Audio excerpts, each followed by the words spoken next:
defund the police was always going to be a losing political movement because it turns out police officers are necessary and important.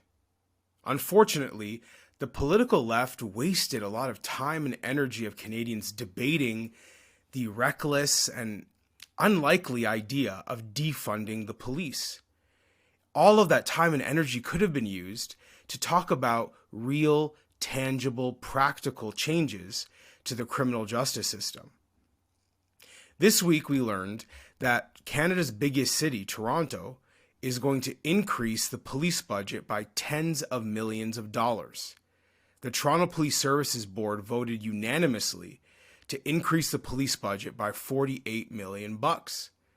And that's a pretty significant turnaround because over the last few years, Toronto politicians have been busy trying to please defund the police activists.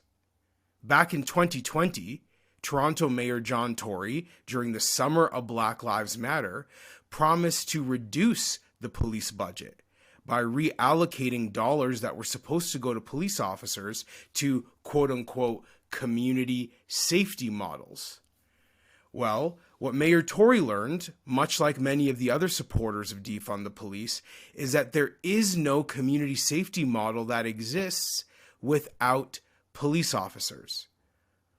This realization from politicians and activists in Toronto follows some revelations in other Canadian cities. Like last year, when Vancouver voted for a mayor, Ken Sim, who promised to hire more police officers, not fewer. And Vancouver's added 100 cops as of November 2020.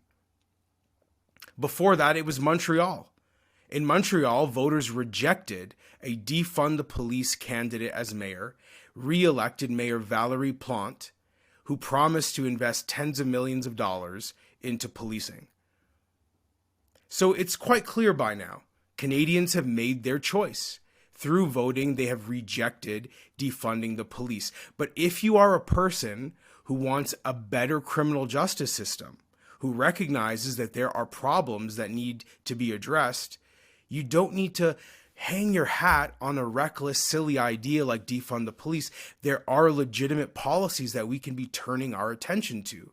For example, in cities all across Canada, we can be strengthening our citizens' complaint process, so it's easier for citizens to draw attention to police officers who don't follow the rules.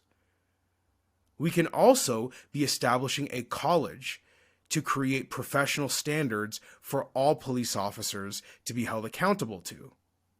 There is no shortage of good ideas out there, and now that we can finally say goodbye to defund the police, maybe we can start getting some real action accomplished.